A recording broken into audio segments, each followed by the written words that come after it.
নারী আমাদের অধিকাংশ পুরুষদের মুখে হরহামেশা একটি কথাই শোনা যায়, সব নারীরা একই রকম হয়। আর এই কথাটির পিছনে হয়তো লুকিয়ে আছে একটি দীর্ঘশ্বাস আর মন ভাঙার গল্প।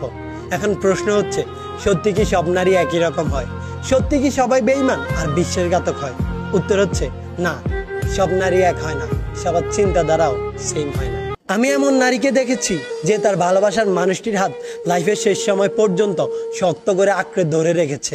আবার এমন নারীকেও দেখেছি যে তার নিজের স্বার্থের জন্য তার ভালোবাসার মানুষটির হাত মাঝপথে ছেড়ে দিয়েছে। কিছু নারীকে তার ভালোবাসার মানুষটির হাত শক্ত করে চেপে ধরে তার ভালোবাসার মানুষটির ভালো এবং খারাপ উভয় সময়ে তার পাশে থেকে তাকে প্রতিষ্ঠিত হতে সাহায্য করতে দেখেছি। আবার কিছু নারীকে তার ভালোবাসার মানুষটির খারাপ সময়ে সে প্রতিষ্ঠিত নয় বলে তাকে ছেড়ে যেতে দেখেছি। আমি এমন নারীকে দেখেছি যে তার ভালোবাসা দিয়ে এলাকার সবচাইতে খারাপ ছেলেটাকেও ভালো করে তুলেছে। আবার এমন নারীকেও দেখেছি যার মিথ্যে ভালোবাসার অভিনয়ে প্রতারিত হয়ে এলাকার সবচাইতে ভালো ছেলেটাও খারাপ হতে দেখেছি।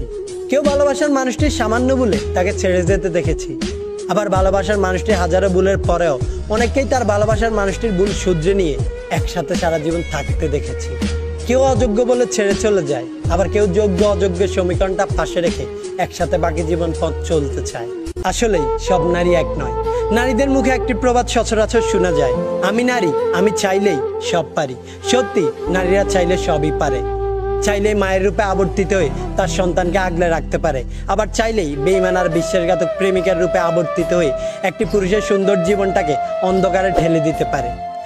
নারী শব্দটার সাথে মিশে আছে আবেগ, ছলনা, বিশ্বাসঘাতকতা, আবার পরিশেষে ভালোবাসা। দিন শেষে তারাই আমাদের জীবনের এক অবিচ্ছেদ্য অংশ, যাদের ছাড়া আমাদের পথ চলা প্রায় অসম্ভব।